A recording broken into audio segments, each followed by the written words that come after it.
India में रोज हजारों bike accident होते हैं और ऐसे वो लोग जिनकी बाइक का इंश्योरेंस नहीं होता है, उनकी गाड़ी या जिनके साथ उनका एक्सीडेंट हुआ है उनकी गाड़ी में कोई भी डैमेज होता है या किसी पर्सन को डैमेज होता है, तो ऐसी कंडीशन में उन व्यक्ति को खुद से ही 10,000, 20,000 या 50,000 का जो भी क्लेम है अपनी जेब से देना पड़ता है। पर जरा सोचो, अगर आपका बाइक का इंश्योरेंस पहले से हो रखा है और उसके बाद 10, 20, 30, 50,000 रुपए का कोई भी नुकसान आपकी गाड़ी या जिसके साथ एक्सीडेंट हुआ है थर्ड पर्सन, उसकी गाड़ी का नुकसान हो जाता है, तो ऐसी कंडीशन में 1,500 रुपये का इंश्योरेंस सबकी भरपाई कर देता है। इसके साथ साथ यहाँ पर हमें बहुत सारे बेनिफिट मिलते हैं, जैसे कि गाड़ी चोरी हो जाती है उसका क्लेम मिल जाता है। इसके साथ साथ कोई प्राकृतिक आपदा होती है उससे क्लेम मिल जाता है, फायर से क्लेम मिल जाता है, और एक्सीडेंट में हमारा इंश्योरेंस हो जाता है और थर्ड पार्टी का भी इंश्योरेंस हो जाता है। पर लोग फिर भी अपना इंश्योरेंस नहीं करते हैं। 1,500 रुपये की बचत करने के चक्कर में कई बार तो हजारों रुपए का नुकसान कर लेते हैं। पर दोस्तों, आज की इस वीडियो में मैं आपको बताने वाला हूं बाइक इंश्योरेंस करने का एक ऐसा तरीका जहां पर आप अपने बाइक के इंश्योरेंस को 10 से लेकर 15% डिस्काउंट के साथ कर सकते हैं। यानी कि अगर आप किसी दुकान पर जाते हैं, ठीक है, इंश्योरेंस कंपनी में जाते हैं इंश्योरेंस कराने के लिए, तो भाई वहां पर जो स्टाफ बैठा हुआ है उनकी सैलरी भी आपकी ही पॉलिसी निकलती है। तो ऐसे में जरूरी है कि आप अपनी बाइक का ऑनलाइन घर बैठे बैठे 2 मिनट के अंदर इंश्योरेंस कर सकते हैं, वो भी 15 से लेकर 20% के डिस्काउंट पर। हम अपनी बाइक का इंश्योरेंस कैसे करेंगे, फर्स्ट पार्टी या थर्ड पार्टी, तो आज की इस वीडियो में मैं आपको कंप्लीट प्रोसेस दिखाने वाला हूं। अब यहां पर आपसे पूछा जाता है gate special discount on your bike. यहां पर आप देख रहे हो डिस्काउंट के साथ यहां पर आप अपनी बाइक का इंश्योरेंस कर सकते हैं, और यहां पर कम से कम जो आपका इंश्योरेंस है वो 555 रुपए से शुरू होता है। अब हमारी बाइक का इंश्योरेंस कितने का होगा जानने के लिए सबसे पहले यहां पर अपनी बाइक का नंबर डालेंगे, उसके बाद व्यू प्राइस पर क्लिक करेंगे। अब उसके बाद यहां पर हमें देखने को मिलती है हमारी बाइक, हमारा जो बाइक का नंबर होता है उससे हमारी पूरी डिटेल आ जाती है। तो यहां पर देखने को मिलेगा हमारी जो बाइक है उसका मॉडल 2013 है। अब यहां पर नीचे आपको देखने को मिलेगा एक एडिट वाला ऑप्शन, यहां पर क्लिक करके आप अपनी बाइक को एडिट भी कर सकते हैं। यानी कि अगर आपको लगता है कि सही डिटेल नहीं है तो आप सही भी डाल सकते हैं। मैं एडिट पर क्लिक करूंगा।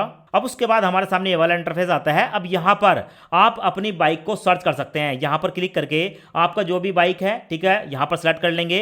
जो भी मॉडल है 2013, 2014, 2015 यहां पर आप डाल देंगे। और उसके बाद दोस्तों आपको यहां पर एक ऑप्शन देखने को मिलेगा, इस पर क्लिक करेंगे और क्लिक करने के बाद यहां पर आपके सामने 3 ऑप्शन आते हैं। पहला जो ऑप्शन है उसमें बताया जाता है कि आपकी जो बाइक है उसकी जो पॉलिसी है, यानी कि पहले आपने इंश्योरेंस कराया है, अगर वो एक्सपायर नहीं हुई है तो यहां पर आपको नोट एक्सपायर देखने को मिलेगा। अगर एक्सपायर हुए 90 दिन हुए हैं, 3 महीने, तो यहां पर देखने को मिलेगा। और आपकी बाइक की जो पॉलिसी है इंश्योरेंस पॉलिसी, अगर वो 3 महीने से ज्यादा समय हो चुका है एक्सपायर हुए, तो यहां पर आपको देखने को मिलेगा। ठीक है, ये बाय डिफॉल्ट हमें देखने को मिल जाता है। अब उसके बाद यहां पर देखने को मिलेगा व्यू प्लान, इस पर क्लिक करेंगे और जैसे ही क्लिक करेंगे दोस्तों यहां पर आपको देखने को मिलता है हमारी जो बाइक है, ठीक है, मॉडल के हिसाब से, जैसे कि हमारा जो मॉडल है 2013 है, उसके हिसाब से हमारी बाइक की जो इंश्योर्ड वैल्यू है, यानी कि इंश्योरेंस देने वाली कंपनी जो वैल्यू लगा रही है जितने रुपए तक का, ठीक है, वो क्लेम देगी आपको, वो यहां पर देखने को मिलेगा। यानी कि 19,217 रुपए मेरे केस में, मेरी बाइक का मॉडल जो है 2013 है, तो इतनी वैल्यू मिल जाएगी। अब यहां पर हमसे पूछा जाता है कि भाई अगर आप चाहें तो यहां पर इस वैल्यू को एडिट कर सकते हैं, बढ़ा सकते हैं। पर मैं आपकी जानकारी के लिए बता दूं, अगर आप यहां पर एडिट पर क्लिक करके वैल्यू को बढ़ाते हैं तो आपका जो प्रीमियम होगा, ठीक है, उसकी कॉस्ट भी बढ़ जाएगी। तो यहां पर आप बाय डिफॉल्ट जो वैल्यू पहले से ही कंपनी लगाती है उसको आप सेट रहने दें।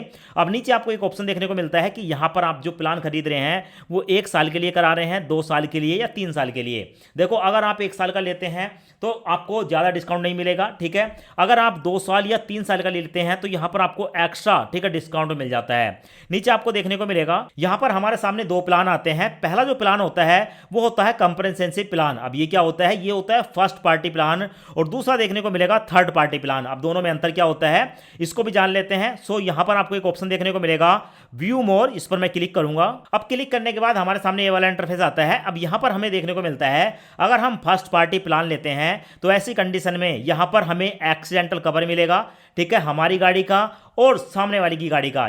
तो फर्स्ट पार्टी में आपकी जो गाड़ी है और सामने वाले की जो गाड़ी है दोनों को यहां पर क्लेम मिलता है अगर एक्सीडेंट होता है। अगर आपकी गाड़ी में फायर से, यानी कि आग वगैरह लग जाती है, उसमें कोई क्षति होती है तो उसका क्लेम भी मिल जाता है। अगर चोर आपकी गाड़ी को चुरा कर ले जाता है उस कंडीशन में भी आपको जो है यहाँ पर क्लेम मिलता है। साथ में यहाँ पर और भी कुछ आपको बताए गए हैं, नेचुरल या डैमेज वगैरह जैसे ओलावृष्टि होती है उस कंडीशन में आपको जो है क्लेम मिलेगा। साथ में थर्ड पार्टी इंजरी या डेथ, मतलब थर्ड पार्टी का मतलब है कि अगर किसी के साथ एक्सीडेंट होता है तो सामने वाला व्यक्ति, उसके कोई चोट लगती है या उसकी गाड़ी खराब होती है, दोनों कंडीशन में यहां पर जो है क्लेम मिल जाता है। अब यहां पर यह भी बताया गया है कि क्लेम नहीं मिलेगा तो किस कंडीशन में है।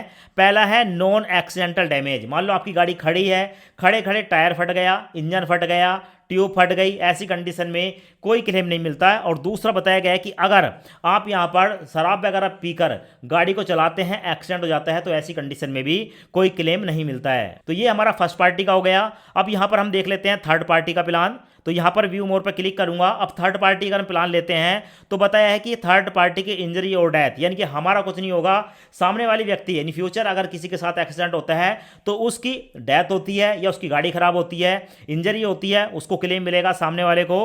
और थर्ड पार्टी प्रॉपर्टी, मतलब वही है प्रॉपर्टी में उसकी गाड़ी आ गई कि मान लो अगर आपकी जो बाइक है, ठीक है, वो डैमेज होती है तो उसमें कुछ भी क्लेम नहीं मिलेगा। मतलब हम करवा रहे हैं थर्ड पार्टी अपना इंश्योरेंस, तो हमारी गाड़ी का कोई यहां पर क्लेम नहीं है। और साथ में इनलीगल एक्टिविटी या ड्राइविंग, अगर हम दारू वगैरह पीकर गाड़ी चला रहे हैं, कहीं ठोक देते हैं, तो भी हमें यहां पर कोई क्लेम नहीं मिलेगा। अब यहां पर हम देख लेते हैं, यहां पर अगर हम फर्स्ट पार्टी, ठीक है, यहां पर इंश्योरेंस करते हैं तो 944 रुपए का होगा और थर्ड पार्टी करते हैं तो 714 रुपए का होगा, यहां पर आपको देखने को मिलेगा।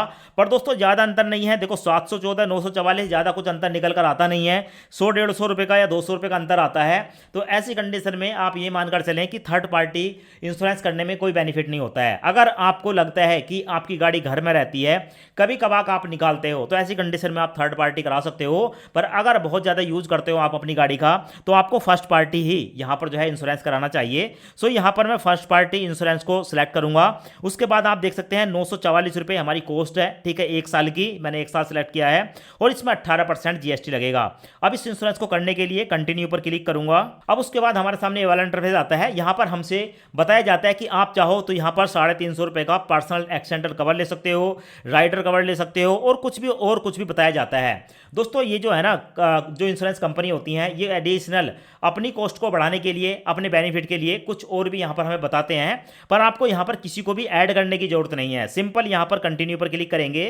अब उसके बाद हमारे सामने ब्रेकअप आता है। यहां पर आप देख सकते हैं हमारा जो प्लान है वो 714 रुपए जो है थर्ड पार्टी है और 230 रुपए यहां पर जो है ओन डैमेज ओडी ऐड हो चुका है, यानी कि फर्स्ट पार्टी हो चुका है। थर्ड पार्टी तो चलता ही है, उसमें फर्स्ट पार्टी 230 रुपए का ऐड हो चुका है। टोटल मिलाकर हमारी कॉस्ट 944 है, यहां पर देखने को मिलेगा।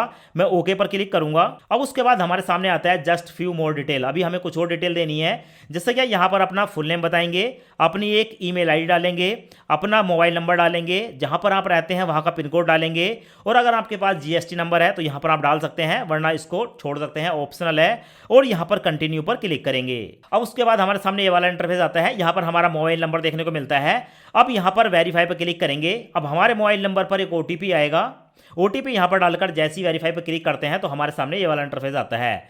अभी यहां पर देखने को मिलेगा हमारी जो बाइक है, ठीक है, उसका नंबर यहां पर देखने को मिल जाता है, मॉडल यहां पर देखने को मिलेगा, हमारी जो बाइक है वो कितनी पुरानी है यहां पर ईयर देखने को मिलेगा, इंश्योर्ड वैल्यू यानी कि 19,270 रुपए तक का हमारा जो है यहां पर क्लेम मिल रहा है। और पॉलिसी स्टार्ट कब से हो रही है, 16/1/2026। और यहां पर हम फर्स्ट पार्टी प्लान ले रहे हैं, वो भी 1 साल के लिए। तो यहां पर आपको, ठीक है, बाइक ओनर की डिटेल देखने को मिलती है, नाम देखने को मिलेगा, जीमेल आईडी और फोन नंबर देखने को मिलेगा। अब दोस्तों जैसे क्या हमारी जो बाइक है उसमें उसकी कॉस्ट में 18% जीएसटी और लग गया, तो हमारी जो कॉस्ट है वो हो चुकी है 1,114 रुपए। अब यहां पर हमें जो है इसकी पेमेंट करनी है, तो पे नाउ पर क्लिक करूंगा। अब उसके बाद हमारे सामने आता है कि आप यहां पर पेमेंट किससे करना चाहते हैं, यूपीआई के द्वारा, फोन पे, गूगल पे। तो मैं यहां पर फोन पे को सिलेक्ट करूंगा, पे नाउ पर क्लिक करूंगा और सिक्योरिटी पासवर्ड डालकर यहां पर पेमेंट कर दूंगा। सो यहां पर आप देख सकते हैं हमारी जो है सक्सेसफुली पेमेंट यहां पर हो चुकी है, ठीक है, यहां पर आपको देखने को मिलेगा। और पेमेंट होने के बाद अब हमारे सामने आता है पेमेंट कंप्लीट हो चुकी है। अब हमें यहां पर केवाईसी करनी होती है, सो स्टार्ट केवाईसी पर क्लिक करूंगा। अब उसके बाद हमारे सामने ये वाला इंटरफेस आता है। यहां पर देखने को मिलेगा फुल नेम, अपना फुल नेम डालेंगे, चेकबॉक्स को सिलेक्ट करने के बाद कंटिन्यू पर क्लिक करेंगे। अब उसके बाद हमारे सामने ये वाला इंटरफेस आता है। यहां पर अपना पैन कार्ड का नंबर डालेंगे और पैन कार्ड पर जो डेट ऑफ बर्थ है वो यहां पर डालेंगे। और उसके बाद नीचे आपको देखने को मिलेगा प्रोसीड वाला ऑप्शन, प्रोसीड पर क्लिक करेंगे। अब यहाँ पर देखने को मिलेगा केवाईसी वेरिफिकेशन सक्सेसफुली हो चुका है। कंटिन्यू पर क्लिक करेंगे और कंटिन्यू पर क्लिक करने के बाद हमारे सामने आता है कि भाई यहाँ पर हमने पेमेंट कर दी, केवाईसी होगी और पॉलिसी जो है वो भी इशू हो चुकी है। और 2 से लेकर 3 मिनट के अंदर, ठीक है, ये जो बॉन्ड है जो यहाँ पर हमने इंश्योरेंस करा है उसके जो डॉक्यूमेंट है हमारे व्हाट्सअप नंबर पर पहुंच जाते हैं। यहाँ पर आपको देखने को मिल जाएगा। अब उसके बाद नीचे एक ऑप्शन देखने को मिलेगा गो टू माई अकाउंट, इस पर मैं क्लिक करूंगा और जैसे क्लिक करता हूं तो यहाँ इसी ऐप के अंदर हमारी जो है पूरी डिटेल देखने को मिलती है। यहाँ पर आप देख सकते हैं बजाज डिस्कवर हमारा मॉडल आ गया, ठीक है, स्टार्टिंग डेट, एंडिंग डेट और हमारे इंश्योरेंस वैल्यू देखने को मिलेगी। अब यहाँ से डॉक्यूमेंट को डाउनलोड करने के लिए डाउनलोड पर क्लिक करके आप यहाँ पर अपने जो डॉक्यूमेंट है इंश्योरेंस के उसको डाउनलोड कर सकते हैं।